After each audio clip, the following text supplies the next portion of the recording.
boy from Sydney, Australia, is an absolute legend. To anyone that remembers sports from the 80s on onwards, we're very pleased to say good morning and good evening, actually, to Mr. Craig Johnston. How are you, Craig? Yeah, pretty good, mate. Pretty good. And yourselves? We're not bad. We're not bad. All good. Coping, thanks.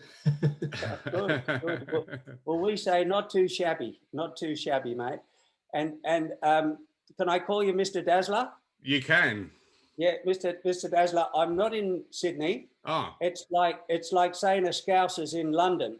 Oh dear. You know, or a Londoner's in Billericay. You know, I'm actually in a place called Newcastle, which has a very proud history and heritage. So, yeah, I'll just put you right there. My apologies. You're right. So, who's that man in the picture on the wall behind you? I don't recognise him. Well, mate, you know what? He's a funny one. He's Australian, and he had this weird dream when he was a kid, when he was in a hospital bed in 1966, black and white television, and he saw the glorious Wembley Stadium in black and white, and England were playing in the World Cup. And in the same World Cup was Pelé and all these great players, and Bobby Charlton and his brother Jack. And I was that kid in the hospital. And the hospital's right here over my right shoulder, where I live now, back home in Newcastle. So I was in hospital, and the doctors had diagnosed that I had polio in my right leg, and they were going to amputate my right leg, which would have been funny because that would have slowed me down on the wing. So the thing is that there was a touring doctor from America, and he said, I don't think this is polio, I think it's osteomyelitis. He was a specialist. So he said, if you let me operate, I think I can save the leg. So Mum had to sign the papers, and he did. So I had 6 months in the hospital, but when I came out, I had this love of soccer from watching England in black and white win the World Cup in 1966. And that was basically the start of my football dreams and ambitions. So you bypassed cricket then? Because we're very intrigued that someone born in South Africa to Australian parents went down the football route, or was there some cricket along the way? Oh, no, absolutely.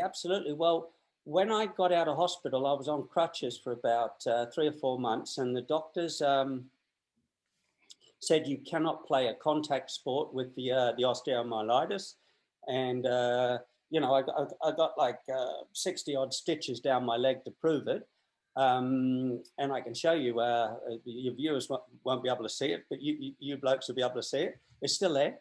And basically said, you have to play cricket or you have to surf, both of which I did. So I actually ended up playing for Northern New South Wales as a batsman, opening batsman and opening bowler. So I spent a lot of time playing cricket and surfing, but my love, I kept drifting back to soccer. And when I was in the backyard, I wouldn't practice cricket. I'd practice juggling the ball. And somehow I fell in love with the pure simplicity of a soccer ball, which is a perfect object. And I fell in love with soccer and fell in love with the soccer ball. So even though I was selected for the state and I went and played really well, in fact, there was the opening bat and the goalkeeper with me was a guy called Greg Geese. And Greg, all the Australian cricketers like Greg and Ian Chappell and those, they all know Geesey. And so we both represented our state, Northern New South Wales, in cricket and soccer. He went on and he had a glorious cricket career. And then I went to Middlesborough to have a trial when I was 15. So let's talk soccer. Tell us about your road to Liverpool FC. How did that happen? Well, as I said, I was in a hospital when I was 6 years old, and I saw the famous Charlton brothers. And when I was about 12 or 13, I said to Mum and Dad, I really want to go to England and try and make it. And Mum, who was a school teacher and a headmistress at certain schools, said, well, if you come first in science, maths and English, we'll pay you fair to go to England to be a soccer player. Not thinking that either would happen, but I studied like no kid had ever studied before. And I got such extraordinary good results in science, maths and English. No, I didn't come first. I came second in one, third in another, blah, blah, blah. And they had to put up their part of the bargain. Problem is, we're working class family. Dad was a mechanic, mum a teacher, and we had no money. So they sold their house and moved to a much smaller one in the bush, further out in the bush, to pay for my trip as a 15-year-old in 1975. So that was the first part, and I arrived in England in December, in the middle of winter in London, and had to catch the train. This is before mobile phones or anything like that. It was black and white television still. So I got up to Middlesbrough, right, and I had a little note that had been sent 6 months before that said, make your way to a place called Hutton Road for the trials. So anyway, I found this place, Hutton Road, and it was snowing, it was raining, it was freezing cold, and the trial match was on, right, in 15 minutes. So somehow I just made this trial match.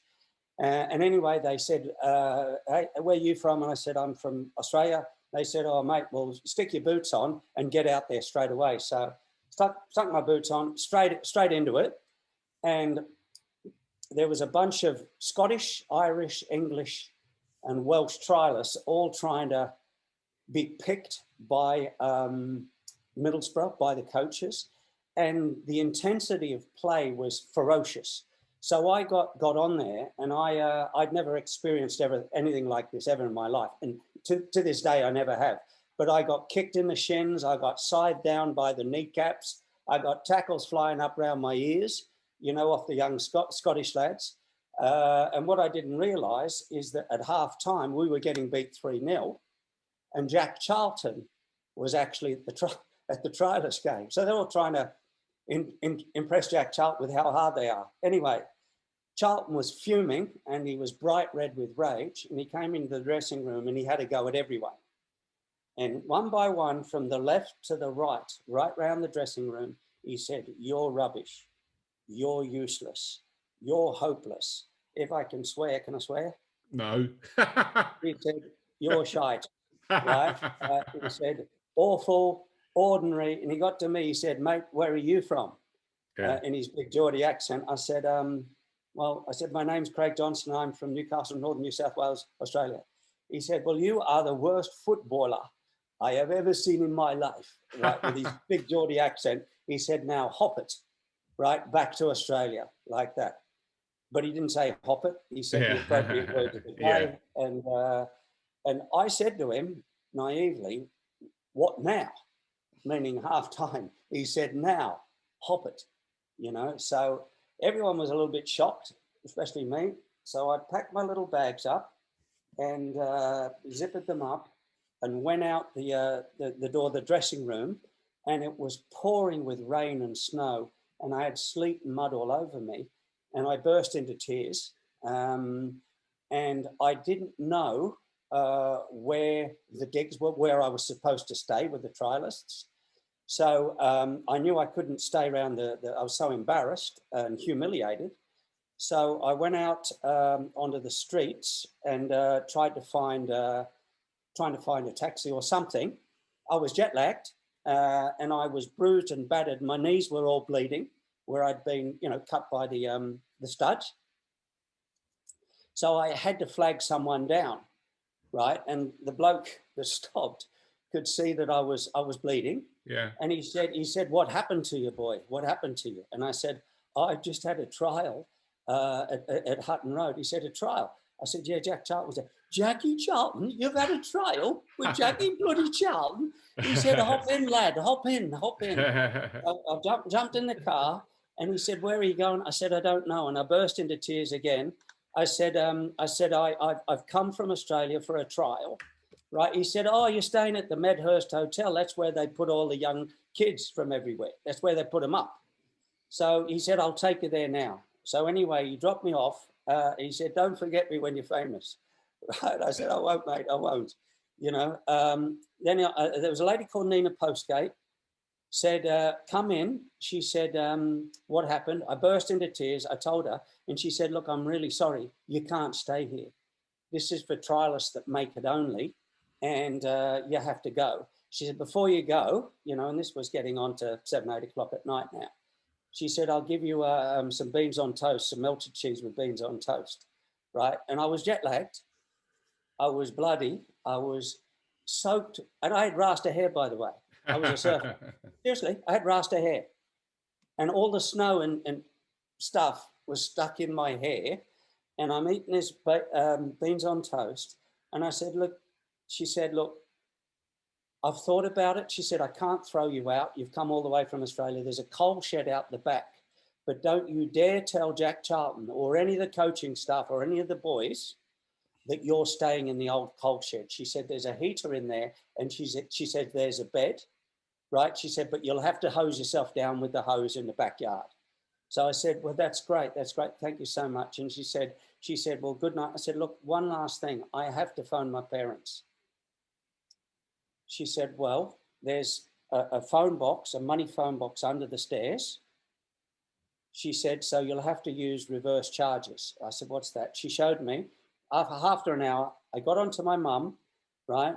And mum said, Craigus, have you landed in London? I said, Mum, I'm in Middlesbrough.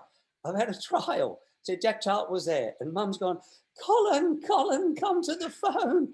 Jackie Charlton was there. He's had a trial. So Dad comes to the phone and he says, proud as punch, he says, what did he say, lad? What did the famous Jackie Charlton say?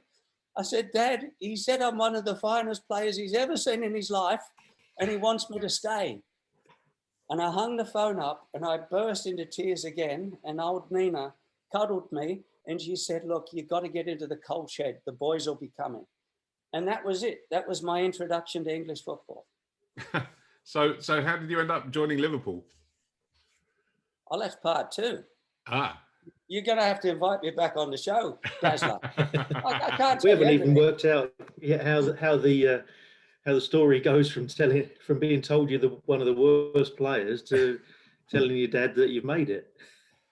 Well, we're a long way from Liverpool yet. I grew up on stories. Have you ever heard of a guy called Donald Bradman? Yeah. Okay. Yeah. Do you know the famous story about Donald Bradman? Go on. Okay. Well, a lot of players of his generation and ilk, right, they used to use a cricket bat against a brick wall, right, and they used a tennis ball. And what they would do, they would hit the tennis ball against the brick wall, and before it hit the ground, they'd hit it again, hit it again, hit it again. All cricket players have done it. You've done it, right, Webby? Mm-hmm. You've done it, right, Dazzler? Yeah. Oh, yeah. I spoke to Steve Waugh about this, and he's a good mate of mine. He's a big red, by the way. He's a Liverpool fan. Steve and his brother. So, and you know Duncan, our mutual friend? Yeah. I've talked to all of them about this. So Don Bradman, right, did loads of that. And then he progressed. What he did, famously, he then got a corrugated iron sheet and put it against the brick wall. Rather than using a tennis ball, he used a golf ball. And rather than using a cricket bat, he used a cricket stump. So when he then used a cricket bat with a tennis ball and a brick wall, it was easy. So I grew up on stories like that, you know, and I was a really good student. I was very good at science and maths. So I always saw things in a very cold, sort of scientific way. And so basically I invented a series of games, right, while hiding in the Middlesbrough car park and actually hiding in the coal shed to hide from Jack Charlton. Some of the older professionals at the club, the Middlesbrough club, had heard about the roasting. One of them was actually playing in that England World Cup team of '66, winning team. His name was Terry Cooper. He was left fullback. Yeah, I remember him. TC, Ball guy. Yeah, beautiful, beautiful man, beautiful human being. Did he go to Arsenal? Another one. Did he go on to Arsenal? TC, no, he was Leeds United. Oh, okay, Leeds yeah, United. sorry, yeah. Yeah, and then he went down to Bristol, became a manager. The other chap was Graham Souness. And Graham had come from Tottenham to Middlesbrough, and he was basically the captain of Middlesbrough.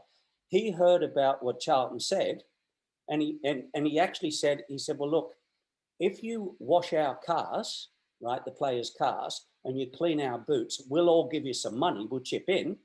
And as long as you're hiding in the car park at Middlesbrough and Charlton doesn't see you, then you can save up enough money to go home.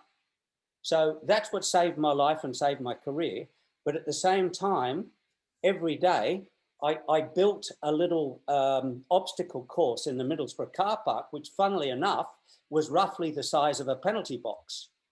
So then which is 44 yards by 18 yards, if you didn't know, imperial measurement, 6-yard box, 12-yard penalty spot. But you know how big the goals are?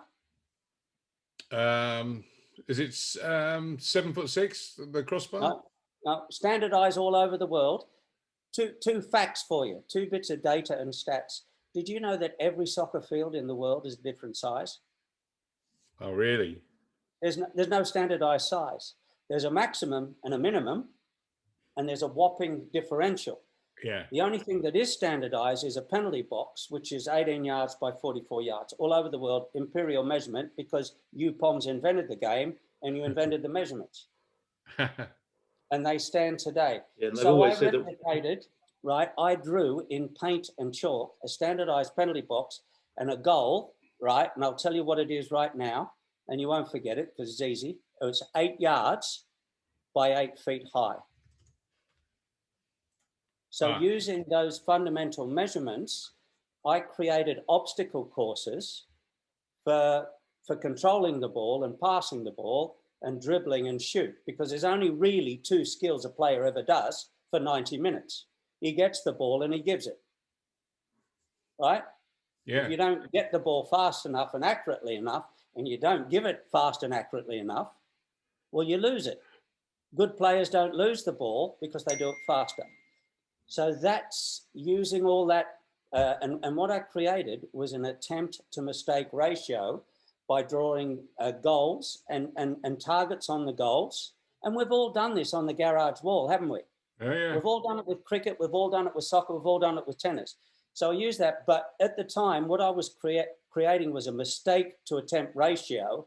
And for the 4 drills, if I concentrated, I could do those skills after my job. So I got up at 5 o'clock in the morning. I got there before Charlton and the players, right? When they went to training, I went back to the car park.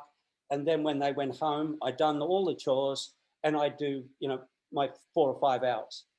Now, if I really focused, then I could get home in 3 hours and I could have the beans on toast with the melted cheese with the young professionals and the apprentices, and I became one of them.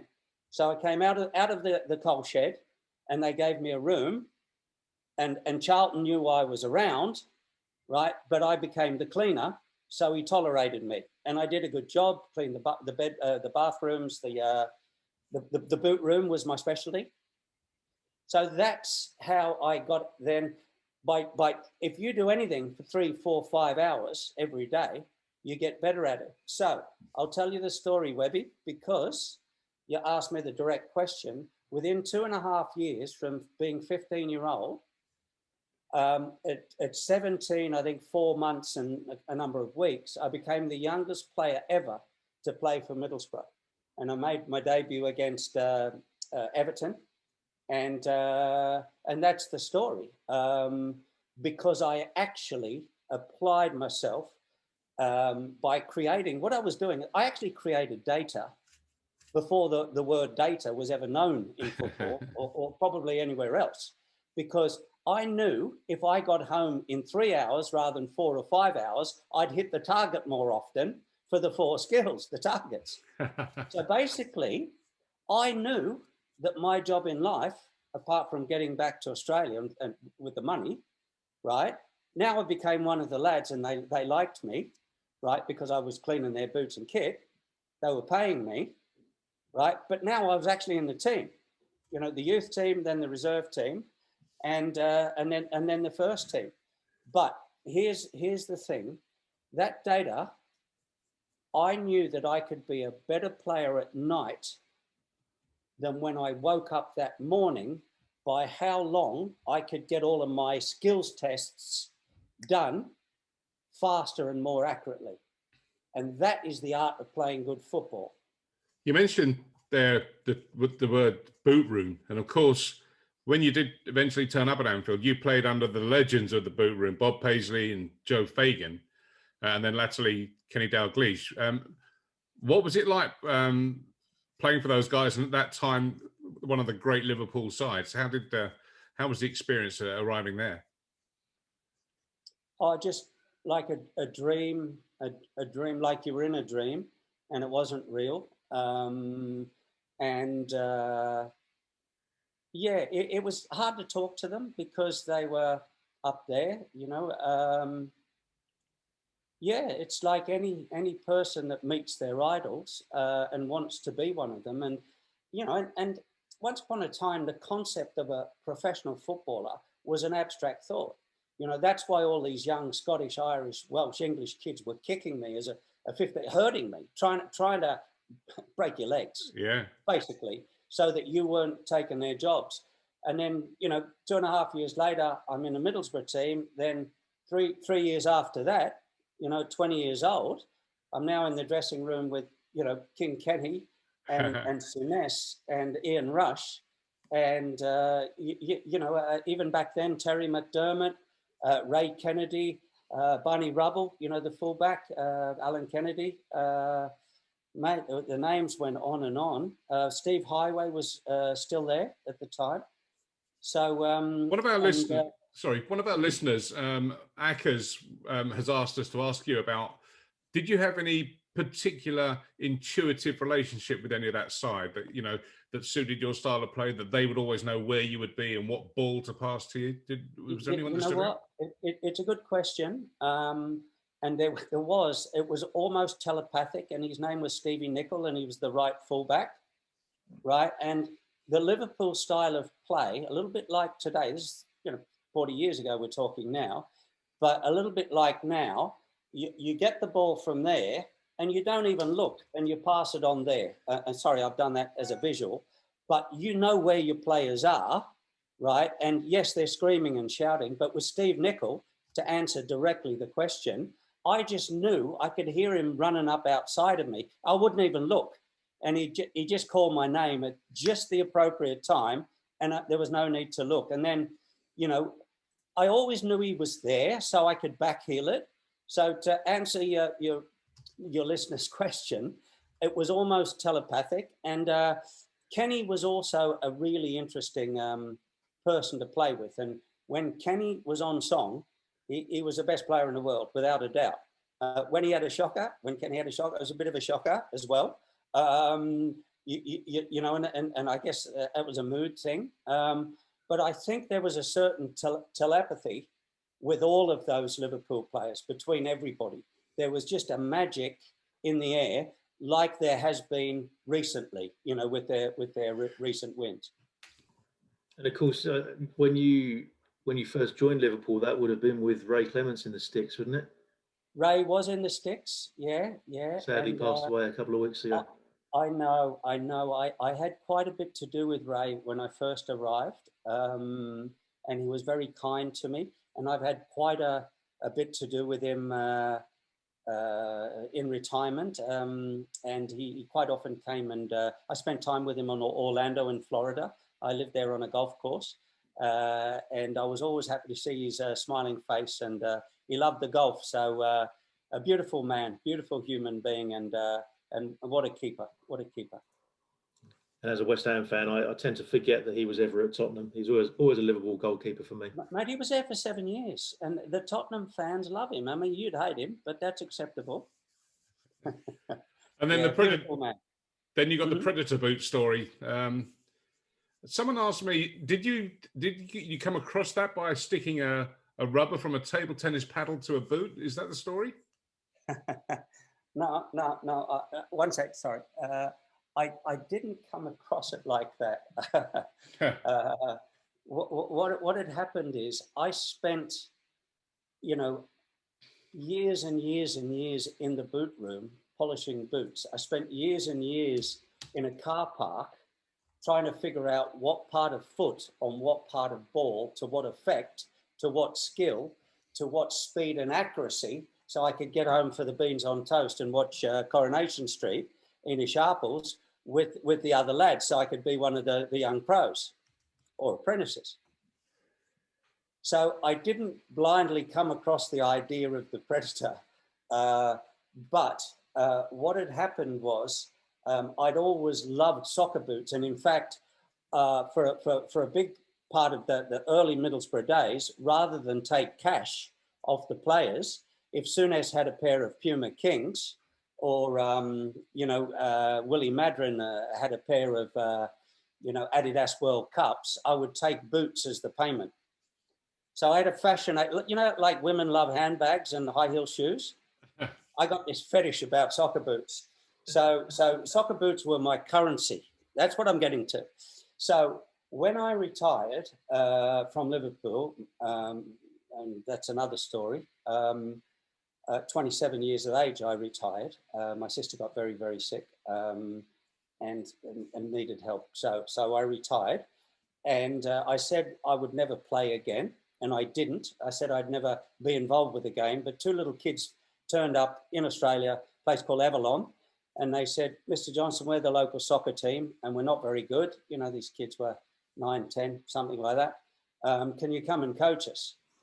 So I looked at their little faces and had a ball under their arm, and, you know, they were cheeky monkeys. I said, all right, I'll be down there in 20 minutes. So I went down and I was teaching them how to swerve a ball. And I said, well, look, swerving is like a table tennis bat or a tennis racket where you put topspin on it or you put backspin. I said you do the same thing with your feet and with your shoes, right? You put a language in English on it.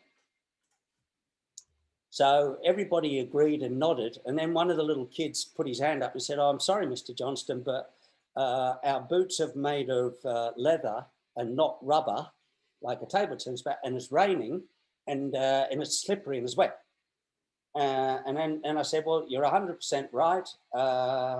And then it started to pour down and we had to end the session. So I was driving home, I was thinking, those kids are really, really right there, right? Knowing what I know about the boots and the ball. And by the way, when I say science, I got so into the science of the football. Do you know what a scientific name is? It's a truncated icosahedron with all the pentagons and the hexagons stitched together. No, but in science it is. And the swerve is the high and low pressure, the same high and low pressure that cricket bowlers polish one side of the ball so that it slips through the air, right, as it's going, you know, on its trajectory through the velocity, and one side slows down on one side, which creates the spin and and it's the spin and what's it called, the swerve, like a soccer ball. So the leather of the boot didn't quite engage in the polyurethane that the balls were made of. So I thought the kids are right. I rushed home. I got a table tennis bat. I pulled it off the sleeve. I stuck it onto my boots and I wrapped it round with elastic band. I went out in the backyard and I kicked the ball with a bit of a side spin on it, you know, sort of swerve, and it squealed like a pig. And the butadiene in the rubber cut right through to the polyurethane, through the water, and, you know, it squealed literally like a pig. And it spun like leather could never spin it. So 100% right. Again, this was a long time ago. It was 25 years ago. No internet. So I looked up patents. I went to the lawyer, right? I spent about 2 years and a lot of money to get some patents, right? To have a look at how it could be a bigger sweet spot, like a like a tennis racket, more grip, like a table tennis bat, but fundamentally still a soccer boot. And I got that patented, and it cost a fortune. And I got a whole bunch of models made of it, prototypes made out of rubber and leather combination. And I took it to Adidas, and you know what they said? Go on. They didn't take it first of all, did they? No, they said it's that swear word again that starts with S, and they said it'll never work. We know what you're talking about, but we've never heard of you, right? As a soccer player, they said the German guys, and they said it'll never work. So I took it to Nike, and they said no, it'll never work. Don't get it. I took it to Puma. They said, well, have you taken it to Adidas? I said, yes, I have. They said, well, they said it'll never work. Well, it won't work. It's a rubber boot. I took it to Reebok. They said no. I took it to Umbro. They all said no. But it's a little bit like Jack Charlton. I knew that they were coming at it from their perspective, but I knew it worked because I'd spent years, what part of foot on what part of ball to what effect. So I had to solve the problem. So I thought there's only one thing to do. I need some German players to talk to the German people at Adidas. So I turned up at Munich, and I went to, knocked on the door. Who are you? I'm Craig Johnston from Australia, played for Liverpool. I want to see the Kaiser, Franz Beckenbauer. And they said, oh, he's a very busy man. I said, yeah, but please tell him what I've just told you. So the woman went away. She came back and she said, look, Mr. Beckenbauer knows who you are, and he would really like to see you. Can you come back tomorrow? And do you have 4 of these things, these rubber things that you talked about? And I said, yes. So next day I came back. Again, it was December, snow, middle of Munich, freezing cold. I had 4 right foot, size 8.5. They were called Super Boot, SUPA boot. I call them Super Boot. Okay, and because that was the mold, size 8.5 right foot. Franz Beckenbauer turned up. He had Karl-Heinz Rummenigge. He had Paul Breitner. He had Hansi Müller. 4 of the greatest German players that ever played.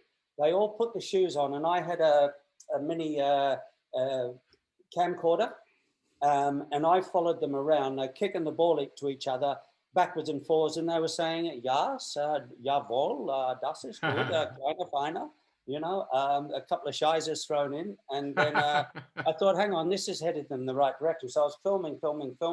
Then they all got together, right? I got them together, and I said, well, talk to each other, and they're going, jawohl, das ist Gummi, and, making things and making gestures that the ball's going further and it's going straighter, and, that there's a sweet spot, blah, blah, blah.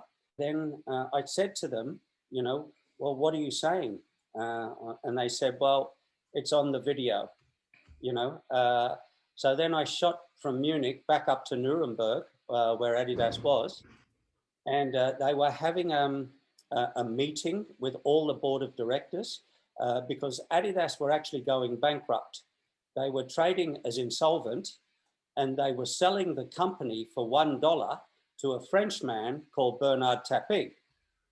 Oh, Marseille guy. Yes, which is a big deal for a German company to be selling to a French guy for $1. It was a huge embarrassment. So anyway, I went back to the security guards and I said, look, I've got a tape to show the directors. And the guy said, well, no, they've already said no. I said, yes, but I've got the Kaiser on the video. And I was showing them the video, the Kaiser. So he's phoned up and he said, oh, the Kaiser's doing a video or something. So they said, well, then come on up. So anyway, I came up and they were, in a somber mood, of course.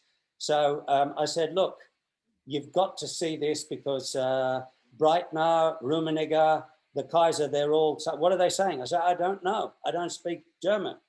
So they stopped the presentation they were doing. They put in the tape. Within 35 seconds, they all stood up, all 15, 20 of them, And they all started clapping, and they said, "This is the future of our brand." Then they said, "You can't leave this room without doing a deal with us." And that's how the deal was done. Fantastic. Fantastic. And then you went on to invent the traction sole, is that right? No, the traction sole was already invented, and it came part of Das Superboot was the upper, right, with the fins and jets, and it was also the traction sole plate. So I'd already designed them and patented both. And then you've got the musical talents as well. With the, you were involved with the Anfield Rap? I wrote the Anfield Rap. Yeah. Yeah. and just to finish the Liverpool story, but just so you know, they said, well, we won't do a deal with you, and they did a really good deal. We won't do a deal unless you come and live in Germany and push the project through. So I had to go and live in Nuremberg for 2 or 3 years. And I brought my family to Dublin, to Ireland, because I didn't want them to live in Germany. And so I commuted from Dublin and lived 4 or 5 days a week in Germany. So I ran the department that ran the Predator. People think I had a very small thing to do with it, but I ran the whole show. And effectively, because they had no money and they couldn't do it. And even I said, look, we need a marketing budget to go and get some good players to do this. We need some cameras. And they said, we can't afford cameras. We can't afford anything. So I paid for the camera work out of my own pocket. So people think I had a little bit to do with the Predator. I owned the Predator patents. Adidas never owned them. So it's a bit of a long story, and people need to know that. It's really important. Yeah. So, that's good. That's really good. Until they, it's another story. And you pretty much saved Adidas at the same time. Yeah, well, the real story will come out one day, believe me. But there you go. The Anfield Rap was a song about all the dressing room characters and their accents. And rap hadn't arrived in England, but I always loved the old Run DMC tunes and, Walk This Way and all of that stuff. And every year, clubs did these awful cup final songs, like Glory, Glory, Man United, or Blue is a colour, football is a game. Even we had Diamond Lights with Chris Waddle and Glenn Hoddle, and the funny thing is they were dreadful. So we got approached, the club got approached the players to do a cup final song because we're playing against Arsenal in one of the League Cup finals. So we heard it and all the players went, oh, that's dreadful. And I was always writing little speeches or sketches or jokes or gags in the dressing room, presentations, stupid stuff, because I'm a good writer.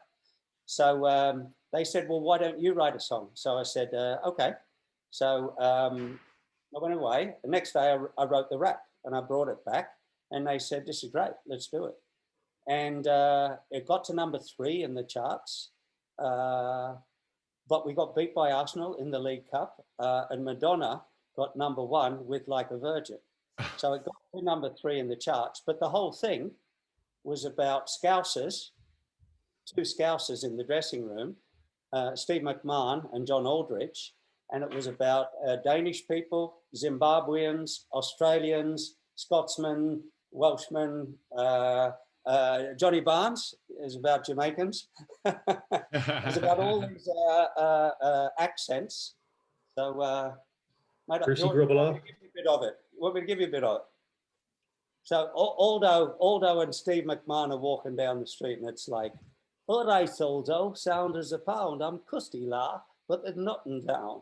The rest of the lads ain't got it sus. We'll have to learn them to talk like us. And then Bruce comes on, and he says, I'm repping now, man. I'm repping for fun. I'm the goalie, the number 1. You can take the mick, don't call me clown.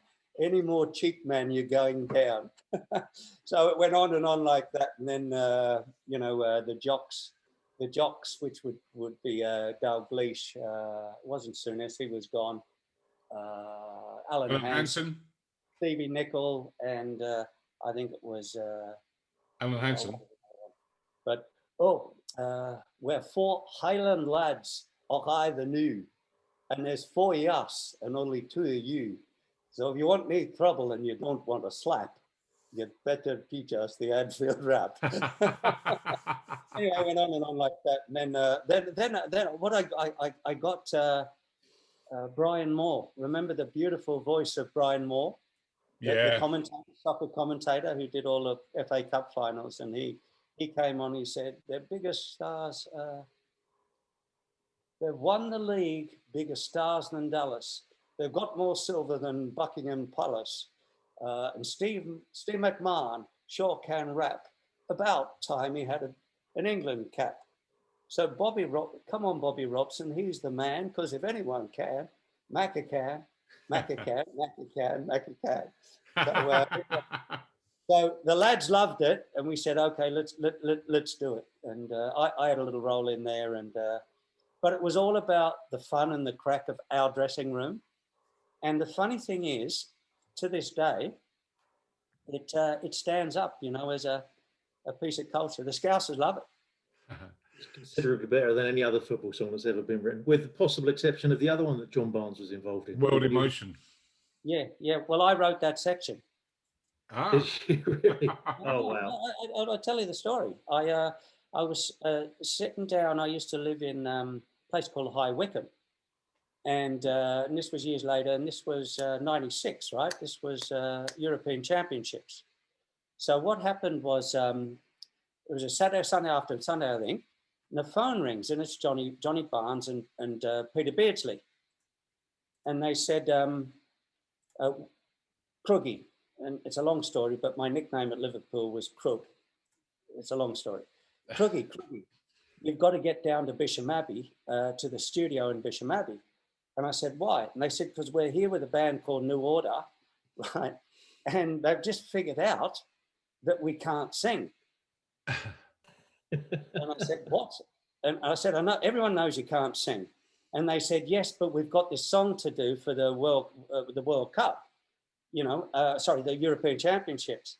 So they said, I said, well, what do you want me to do? They said, well, you've got to come down and write a rap for us. And I said, mate, I'm with the kids, blah, blah, blah. I said, look, give me 10 minutes. So it wasn't far. So I drove down there. And then I heard them sing, Chrissy Waddle, Peter Beardsley, Bigger Barnes. Oh, mate, it was atrocious. And there was a bunch of the old...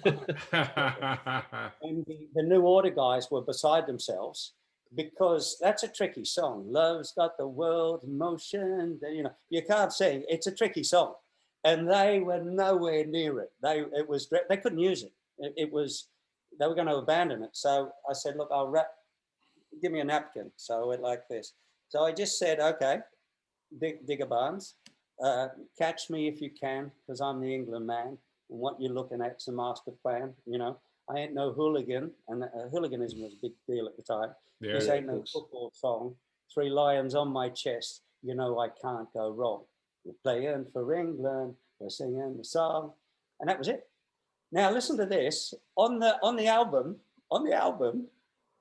right? It says written by New Order and Craig Johnston. I've never got a single penny of royalties, and it was #1 for like 6 weeks or more. Oh yeah, huge. Right. I know, not a single royalty. So if you New Order blokes are listening, right, you owe me a pint of Guinness or a pint of ale or something. But you owe me. And so does Digger Barnes. So bringing everyone up to date. So what are you doing these days? How are you filling your time? Well, I feel blessed to have had a number of lives and careers. I had a career in television when I retired from soccer, because I had no money coming in. And my sister's hospital bills were enormous. So I had a career in television as a producer director, not as a front person. I'm using all of the skills I've learned to leave a legacy behind. And I know that every kid that loves soccer, right, girl or boy, can be a better player at night than they were in the morning. And I want to pass, whether it be a cricket player or a golfer or a singer or, and it's going to sound funny, as a human being, if you have a plan for incremental daily improvement and you think about long and short-term achievable goals, right? And you asked me what I'm doing now. I'm leaving a legacy, but I think that kids have it a lot tougher than we have had it, because in our day there was black and white, there was right and wrong, there was good and bad, and you knew who the bad guys were and the good guys. Now I think there's so much grey, and the bad messages, you knew where they were. Now there's so much grey. There's so many things being sold to so many kids by so many people, by so many outlets. And just think about our day, black and white television, that was it. You know, and that was only, you know, certain hours of the day. So one thing that cuts through is sport, and particularly team sport. And when you retire from sport, you miss the crack and the camaraderie. And then you've got them. I got 5 league championship medals. I got FA Cup winners medal, you know, European championship medals, League Cup, charity shields coming out my ears. Right? It's not what you won. It's who you won it with. And it's how you won it, what style you won it with. And those are the lasting memories that shape you as a human being, as a person. And I think our kids are missing out on that glorious stuff that we had growing up with our sport in our day. So somehow someone's got to make a stand and actually, right, put a legacy in place that fundamentally goes back to the good old fashioned team sports that build camaraderie and social behavior and a feeling of self-esteem as an individual, but also as part of a team. So you're not bigger than the team. We all were knocked down by our teammates, right? It crafted us as human beings, right? And I think sports people have a commitment to the community because they're so blessed to be able to get paid for playing, and that's my legacy. And Steve Waugh, and I'll just explain it in another way. Steve Waugh has this beautiful charity that his foundation gives money to creates money through the Steve Waugh bike ride. I've done it twice now, and he's got some incredible legends on it, like Kathy Freeman, wonderful, rugby players, union players, league players, just great sportsmen. And it's for children with rare diseases. And if they've got rare diseases, the government finds it very hard to support these young. So Steve's charity raises millions for them, and it's unbelievable. And he said to me, he said, "You've got a foundation, haven't you?" And I said, "Yeah, and this was like about 3 years ago." He said, what's your foundation for? Who's your recipient? And I said, "Mate, you know what I just want? I want more kids." I said, now that I've been back in Australia, I see kids walk around with their head down.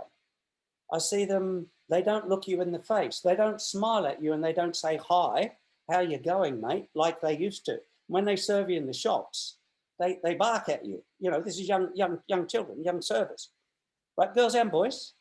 And I said, where's the joy gone? Where's the love gone that we had, just a smile?